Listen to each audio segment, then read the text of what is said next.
A lo largo de la historia, innumerables culturas diferentes han surgido y caído, y como la palabra escrita se desarrolló hace relativamente poco tiempo, han sido completamente olvidadas. Sin embargo, los arqueólogos e historiadores tienen una manera de reunir información sobre civilizaciones perdidas hace mucho tiempo mediante el estudio de las ruinas de sus antiguos edificios, desde grandes ciudades hasta enormes tallas, lugares de culto y monumentos caídos. Bienvenidos a un nuevo video. Es hora de viajar por el mundo para explorar las 15 estructuras más misteriosas construidas por culturas desconocidas. Si te gusta este tipo de contenido, suscríbete a nuestro canal. Es gratis. Ahora sí, comencemos. Número 15. Nan Madol. En los Estados Federados de Micronesia, el Nan Madol, ubicado frente a la costa oriental de la isla de Ponape, en los Estados Federados de Micronesia, es un antiguo y enigmático complejo que ha fascinado a arqueólogos, historiadores y viajeros durante décadas, a menudo referido como la Venecia del Pacífico. Este monumental logro arquitectónico consta de casi 100 sets artificiales interconectados por una red de canales, todos construidos en la cima de un arrecife de coral en el Océano Pacífico, construido alrededor del siglo VIII o IX después de Cristo y utilizado hasta el siglo XVI. Nan Madol sirvió como centro político y ceremonial de la dinastía Sailr.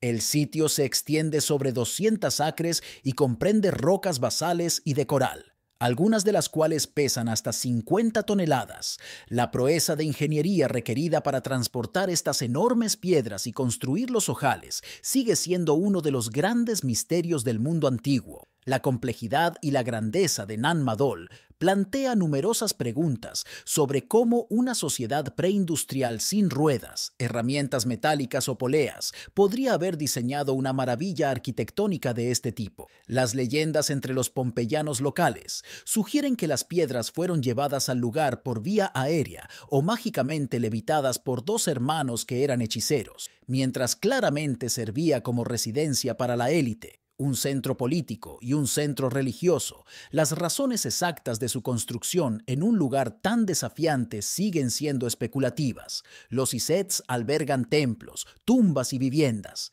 pero el ojo central de Nandas siendo el más fortificado, lo que indica su importancia como sede de poder religioso o político. El declive de Nan Madol es tan misterioso como su construcción. Cuando llegaron los exploradores europeos en el siglo XIX, la ciudad fue abandonada y arruinada. Se han propuesto varias teorías para su declive, incluida la degradación ambiental sobre extensión de los recursos y agitación social. El sitio finalmente fue superado por la jungla que ocultaba sus secretos, hasta que fue redescubierto y explorado en tiempos más modernos. Hoy en día, Nan Madol es reconocido como Patrimonio de la Humanidad por la UNESCO. Número 14. Los glifos de Palpa en Perú. Los glifos de Palpa son una colección de geoglifos antiguos, ubicados en el Valle de Palpa en el sur de Perú, cerca de las famosas líneas de Nazca. Ahora, mientras que las líneas de Nazca son conocidas en todo el mundo y han sido ampliamente estudiadas, los glifos de Palpa son igualmente interesantes y ofrecen una visión de las culturas precolombinas que vivieron en esa región, pero son mucho menos conocidos. Los glifos están grabados en las llanuras y colinas del desierto, y su origen, propósito y creadores son objeto de investigaciones en curso. Ahora se suele decir que estos glifos fueron creados por las culturas paracas y de la Nazca, que florecieron en el área entre 200 a.C. y 600 después de Cristo. Ahora, a diferencia de las líneas Nazca que se encuentran principalmente en las llanuras desérticas, los glifos de Palpa están ubicados en las laderas de las colinas y son visibles desde la distancia, lo que sugiere que pueden haber sido creados con la intención de ser vistos tanto desde el suelo como desde arriba entre los habitantes. El más importante de ellos es un conjunto de figuras humanas que parecen estar involucradas en algún tipo de actividad ceremonial o religiosa, y algunas de ellas sostienen bastones u otros objetos, lo que ha llevado a los investigadores a sugerir que los glifos pueden haber estado relacionados con aspectos espirituales o incluso observaciones astronómicas. Una de las figuras más famosas conocida como el hombre estrella es una figura humanoide con los brazos extendidos que posiblemente representa una deidad o una figura cósmica. Algunos investigadores creen que los glifos pueden ser anteriores a las líneas Nazca en varios siglos, lo que significa que el pueblo Paracas, que luego fue absorbido por la cultura de los Nazca, podrían haber sido los creadores originales de estos dibujos del desierto. Algo que ha abierto nuevas vías de investigación sobre la continuidad cultural entre las civilizaciones Paracas y la Nazca. Número 13. Gantija, Malta, Gantija y también Gantia es el nombre de un conjunto de 2 templos megalíticos de Malta situados en Chagra. Fueron erigidos durante el Neolítico y son por lo tanto anteriores a conjuntos similares como Stonehenge. Se trata de 2 de las más antiguas construcciones religiosas complejas que hayan sobrevivido en la región sin haber sido saqueadas, demolidas o enterradas. Pero aún hay algunos más antiguos de la fase Escorba, alrededor del año 4400 a.C.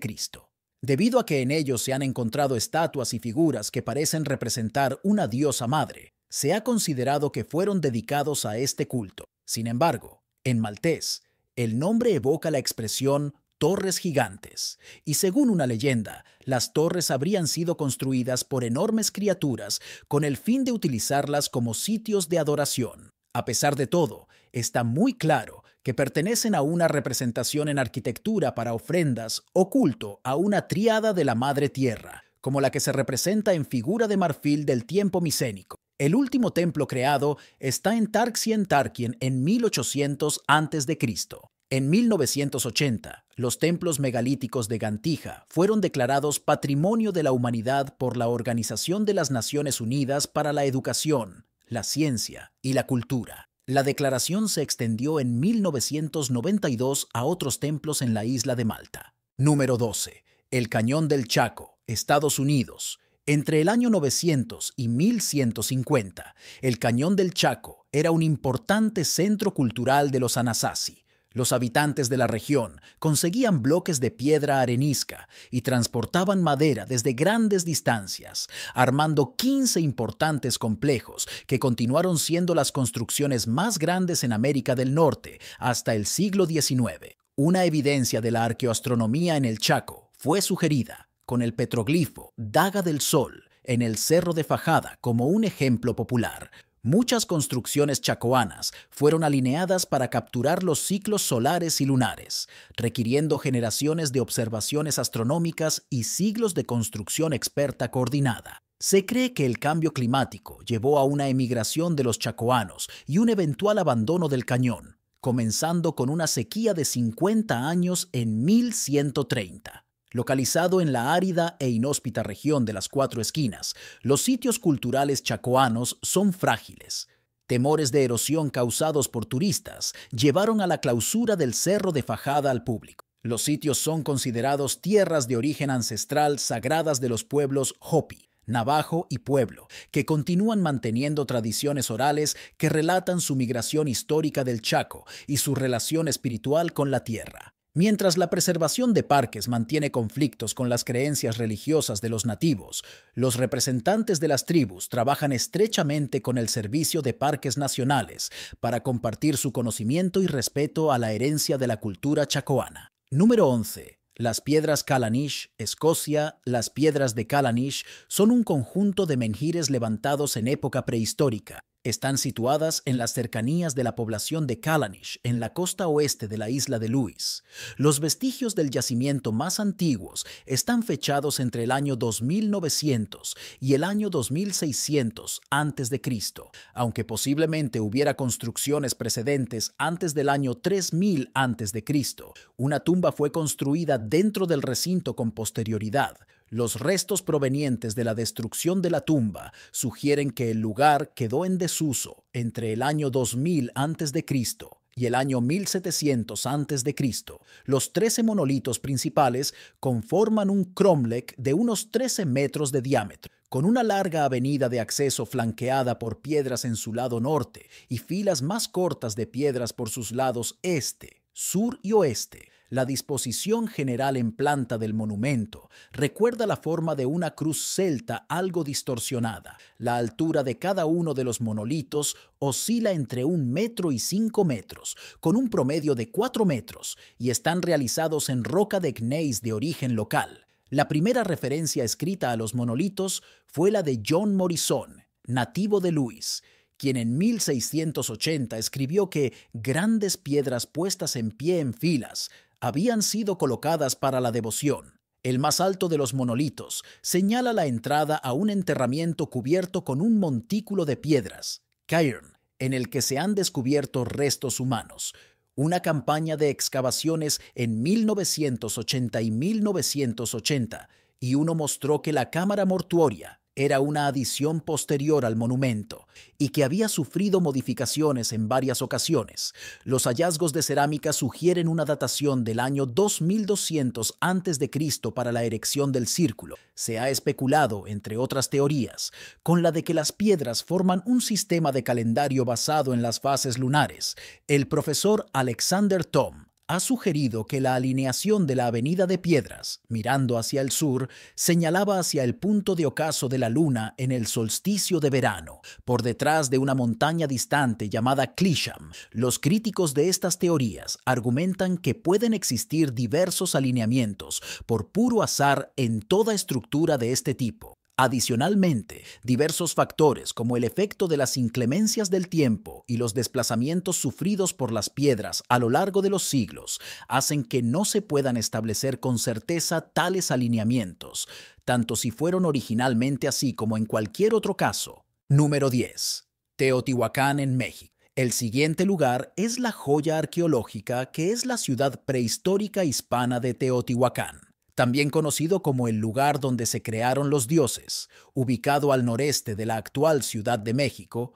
Este fue construido entre los siglos I y VII y está lleno de enormes monumentos que incluyen sus monolitos más famosos, las pirámides del Sol y de la Luna. Cada una de estas estructuras colosales se dispuso de una manera muy específica, de acuerdo con varios principios geométricos y simbólicos significativos. Curiosamente, a pesar de la escala masiva de la ciudad y el papel claramente importante que desempeñó, en realidad sabemos muy poco sobre las personas que la construyeron y vivieron allí. Hay evidencia de que la ciudad exportó finas herramientas talladas en obsidiana, en particular dardos y puntas de lanza. El área es famosa por sus ricos depósitos de obsidiana, por lo que tiene sentido que la gente use este lugar para construir su ciudad. Los jeroglíficos aquí aún no han sido descifrados y ha habido muy pocos lugares o tumbas que revelen gran parte de la historia del pueblo. Número 9. Templo Kailasa en la India. El templo de Kailasanatha o templo Kailash es uno de los 34 monasterios y templos que se extienden sobre más de 2 kilómetros que fueron excavados lado a lado en la pared de un acantilado de basalto en el complejo arquitectónico localizado en Ellora, Maharashtra, India. Representa el epítome de la arquitectura rupestre de la India. Está diseñado para recordar el monte Kailash, morada del dios Shiva. Si bien exhibe características típicas dravídicas, fue tallada de una sola roca y construida quizá en el siglo VIII por el rey Rashtrakuta Krishna I. El templo es famoso por su excavación vertical. Los talladores empezaron por la cima de la roca original y excavaron hacia abajo, exhumando el templo de la roca existente. Los métodos tradicionales fueron seguidos de manera estricta por el maestro arquitecto, que no podría haberse logrado mediante la excavación por el frente. Los arquitectos que diseñaron este templo provenían del sureño reino de Pallava. Se estima que se extrajeron alrededor de 200.000 toneladas de rocas durante siglos para construir la estructura monolítica. Número 8. Pumapunku en Bolivia. Pumapunku es un complejo ritual megalítico ubicado a una altitud de más de 4.000 metros en Bolivia. Los arqueólogos creyeron durante mucho tiempo que Pumapunku fue construido por el pueblo aymara en el siglo VI después de Cristo. Sin embargo, investigaciones recientes que utilizaron datación por radiocarbono mostraron que algunos elementos del complejo se remontan al año 1500 a.C. Si la construcción del complejo realmente comenzó hace más de 3.500 años, este descubrimiento podría considerarse una sensación en la arqueología, ya que al estudiar las ruinas del complejo, los científicos pudieron determinar cómo era el complejo en la antigüedad. Pumapunku era un grupo de estructuras en una colina rodeada de mampostería de piedra. Se utilizaron dos tipos de piedras en la construcción: arenisca roja y andesita. La arenisca se obtuvo de una cantera ubicada a 10 kilómetros del sitio de construcción, mientras que la andesita tuvo que ser transportada desde una distancia de aproximadamente 90 kilómetros. Por supuesto, en aquel momento no había maquinaria para estos fines, por lo que aún se desconoce cómo se las arregló la gente para mover piedras que pesaban varios cientos de toneladas a través de distancias tan largas.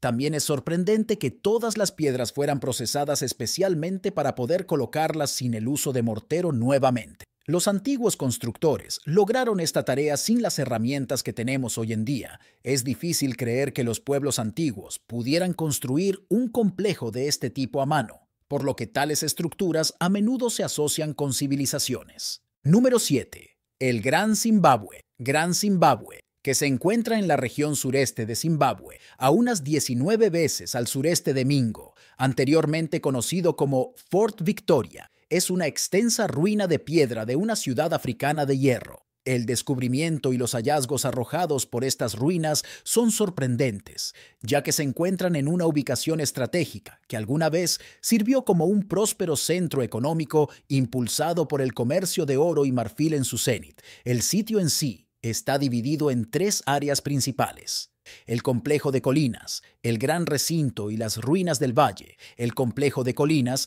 se considera la parte más antigua del Gran Zimbabue y se cree que fue utilizado como sitio real y religioso entre los siglos XI y XV. El Gran Zimbabue era una comunidad bulliciosa, pero en sus últimos años fue abandonada en gran medida debido al declive de la alfarería de la ciudad. Las técnicas de fabricación se transfirieron a Kami, que ahora también está en ruinas. Se dejó en decadencia y no fue hasta finales del siglo XIX que se confirmó la existencia de las ruinas. A pesar de su grandeza, la historia del Gran Zimbabue se ha visto empañada por la controversia, especialmente durante la era colonial que se ve a finales del siglo XIX. Los exploradores europeos visitaron el sitio y se pensaba que las ruinas eran la legendaria ciudad de Oir, una supuesta visión de las mentes del rey Salomón con lo grandiosas y bien hechas que eran las estructuras. El Gran Zimbabue se atribuyó enormemente a las antiguas civilizaciones como los fenicios, griegos o egipcios, ya que muchos creían que los africanos no podrían haber construido una ciudad tan impresionante. Afortunadamente, los arqueólogos y expertos hoy han confirmado que efectivamente fue construida por los antepasados del pueblo Shona, uno de los primeros pobladores de África, y por eso hoy en día el Gran Zimbabue es un sitio del Patrimonio Mundial de la Organización de las Naciones Unidas para la Educación, la Ciencia y la Cultura, protegido durante los próximos años. Número 6. Napta Playa en Egipto. Napta Playa fue una vez una gran cuenca endorreica situada en el desierto de Nubia, unos 800 kilómetros al sur de El Cairo y unos 100 kilómetros al oeste de Abu Simbel, en el sur de Egipto. La región se caracteriza por tener numerosos yacimientos arqueológicos. Los restos que revelaron al mundo Napta Playa fueron hallados por Fred Wendorf, profesor de antropología en la Universidad Metodista del sur de Texas, en la década de 1970, junto con el lingüista Christopher Ehret. Establecieron que los antiguos habitantes del lugar fueron pastores nómadas, esto basado en las características de los hallazgos y la distribución de los asentamientos en el área. El círculo de piedras es similar a otros monumentos megalíticos, como Stonehenge. Está compuesto por unas 30 piedras de arenisca de diferentes tamaños dispuestas de forma concéntrica, con algunas alineadas con puntos astronómicos clave. La estructura presenta 4 pares de piedras grandes alrededor de la circunferencia del círculo y en su interior 6 piedras dispuestas en 2 líneas paralelas, cada una con 3 piedras. Se cree que las 6 piedras situadas en el interior del círculo pudieron haber servido para rituales o marcar alineaciones importantes. Alrededor de ellas, 29 piedras verticales formaban un conjunto que, según algunos investigadores, podría haber funcionado como un calendario primitivo. Los hallazgos en torno a Napta Playa han llevado a considerar que se trata del observatorio astronómico más antiguo conocido. Uno de los aspectos más notables es su relación con el solsticio de verano. Las piedras están alineadas con la salida del sol en este día, lo que sugiere que los habitantes utilizaban el círculo como un observatorio astronómico. Este fenómeno, junto con la evidencia de lluvias estacionales, hace pensar que las antiguas comunidades seguían los ciclos del sol y el clima para organizar su vida agrícola y pastoral. Número 5. Las cuevas Longyu, en China. Las cuevas de Longyu, también llamadas cámaras de piedra de Xiaonanhai, son un grupo de 24 cavernas artificiales de arenisca, ubicadas en la colina Fenghuang, cerca del pueblo de Xi'anbeikun, en el río Ku, en el condado de Longyu, prefectura de Quzhou, provincia de Zhejiang, China. Se desconoce cuándo se crearon las cuevas. Se mencionan en un poema del siglo XVII de Yu Xun y se encontró arcilla de vasijas que datan de entre el año 206 a.C. y el año 23 después de Cristo en el limo dentro de las cuevas. En junio de 1992, 4 agricultores de Longyu encontraron las cuevas cuando drenaron el agua de 5 pequeños estanques en su aldea. Los estanques resultaron ser 5 grandes cavernas artificiales. Una investigación más a fondo reveló la existencia de 19 cavernas más en las cercanías. Se ha determinado que tienen más de 2000 años de antigüedad y su construcción no está registrada en ningún documento histórico. A unos 200 kilómetros al noroeste, las grutas de Huashan en las riberas del río Shinan se parecen un poco a las cuevas de Longyu, pero es probable que hayan sido construidas más de 1500 años después, durante la última dinastía Ming. Número 4. Los geoglifos de estepa en Kazajistán. Los llamados geoglifos de la estepa constituyen un conjunto monumental de imágenes solo visibles desde el aire situado en las estepas de Kazajistán. Fueron localizados por vez primera en 2007 por Dmitry Day, un economista kazajo amante de la arqueología, por medio del programa informático Google Earth. Dmitry Day descubrió no menos de 260 figuras entre montículos, zanjas y terraplenes dispuestos en 5 formas básicas en la región de Turgay, en el norte de Kazajistán. La figura mayor, llamada Cuadrado de Ushtogaisky por hallarse cerca de la aldea de Ushtogaisky, se encuentra próxima a un yacimiento neolítico y consiste en un cuadrado gigante formado por 101 montículos cuyos vértices se hallan unidos por cruz diagonal inscrita en el cuadrado. Posee una extensión mayor que la pirámide de Keops. Otra figura interesante es la llamada Cruz de Koga, una esvástica de 3 brazos rematados cada uno por una línea horizontal, con extremos en zigzags opuestos en sentido contrario a las agujas del reloj. Parece ser que esos diseños pueden estar relacionados con la cultura Mahansar, que floreció allí entre el año 7000 y el año 5000 a.C., al menos en las figuras más antiguas, y podrían ser observatorios solares a la manera de Stonehenge. Número 3. Sigiriya, Sri Lanka. Es una enorme columna de roca de casi 650 pies de altura que se eleva imponentemente sobre las llanuras circundantes.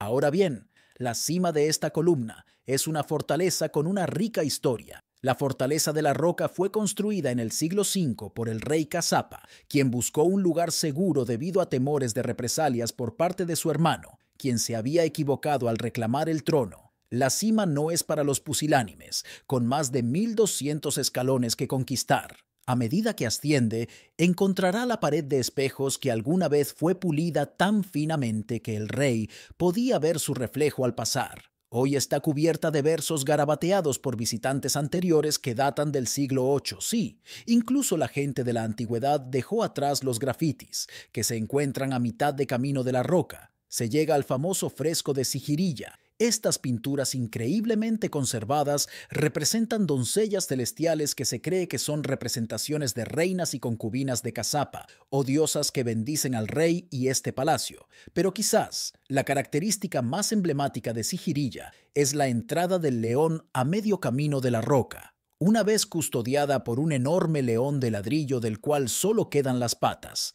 Se cree que esta entrada simboliza la majestad y el poder del rey que pasa a través de las patas del león. Los visitantes ascienden la escalera final a la cima donde aguardan los restos del palacio. Número 2. Las Labradas en México. Las Labradas es un sitio arqueológico de tipo rupestre ubicado en la costa del municipio de San Ignacio, al sur del estado de Sinaloa, México, a 33 kilómetros al sur de la costa del Golfo de California. Está la desembocadura del río Piaxtla. Ahí se encuentra un puerto llamado Barras de Piaxtla. En una de las playas de dicho puerto se encuentra un conjunto de petroglifos, algunos de los cuales datan de los siglos IX y X, denominado Las Labradas. Se ha realizado una investigación sobre los petroglifos de la región, que fueron realizados en su mayoría en un risco de roca volcánica, llamado La Ventana. Se ha determinado que algunos de los petroglifos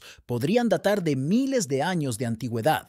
Por la calidad plástica de los glifos, se considera el sitio como uno de los lugares de arte rupestre más importantes del continente americano. Se encuentran extrañamente estilizadas diversas formas de plantas, flores, peces, seres humanos y figuras zoomorfas. Número 1. Derinkuyu, la ciudad subterránea en Turquía. Imagina arreglar una pared en tu sótano cuando de repente descubres que el otro lado está hueco y crees que tienes una reparación de bricolaje dominada hasta que te das cuenta de que tu casa no tiene un problema de fuga común, sino que tienes un túnel completo detrás de la pared de tu casa. Esto es exactamente lo que le pasó a un local en Derinkuyu, Turquía. El hombre estaba tratando de renovar su casa, pero mientras derribaba una pared en su sótano, desenterró un pasaje que conducía a un complejo subterráneo oculto que se extendía hasta 18 pisos en la tierra. Así fue como se descubrió la ciudad subterránea de Derinkuyu.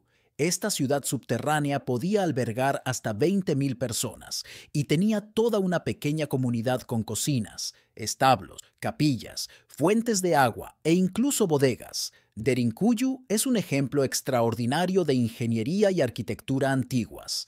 La ciudad fue equipada con más de 50 conductos de ventilación para garantizar la circulación de aire fresco, lo que ilustra la comprensión avanzada de la construcción y la planificación urbana por parte de sus constructores. Ahora bien, ¿por qué existiría un asentamiento tan extenso bajo tierra? Los orígenes de Derinkuyu todavía son un tema de debate entre historiadores y arqueólogos. Sin embargo, en general, se cree que Derinkuyu se desarrolló ampliamente durante el período paleocristiano como una medida protectora contra las invasiones de las extensas defensas de la ciudad, incluyendo enormes puertas de piedra y pasillos estrechos, que permitieron a sus habitantes vivir de forma segura bajo tierra durante tiempos turbulentos. Este asentamiento subterráneo cumplió bien su propósito hasta que llegaron los tiempos de paz y la gente ya no necesitaba esconderse. Después de eso, Derinkuyu fue abandonado. Llegamos al final de este video. Cuéntanos tu opinión en la caja de comentarios. Si te ha gustado el video, dale like, suscríbete y no te olvides darle a la campanita para que no te pierdas próximos videos como este. ¡Hasta la próxima!